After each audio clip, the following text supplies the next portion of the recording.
Alors, le deuxième résultat, maintenant, c'est l'éditorialisation de soi.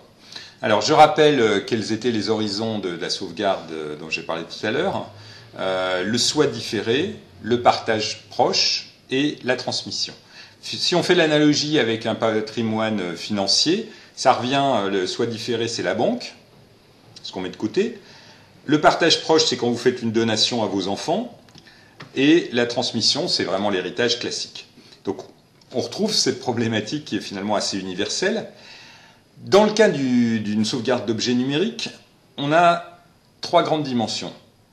La spatialité, dont je reparlerai un peu plus tard, les temporalités et les valeurs. D'abord, les temporalités. Alors, les temporalités, je dirais, on a trois grands fils d'histoire. La petite histoire, celle du groupe, des amis, des associations, des mouvements dans lesquels on se situe, etc. La grande histoire, dans mon cas, par exemple mes grands-parents avec des photos de bombardements qu'ils ont pris en 1944 quand leur ville à Creil a été détruite. Et le troisième fil d'histoire, c'est l'histoire personnelle, intime. Ces différents niveaux d'histoire, ça a été bien travaillé par Régis Debray dans le cadre de la médiologie.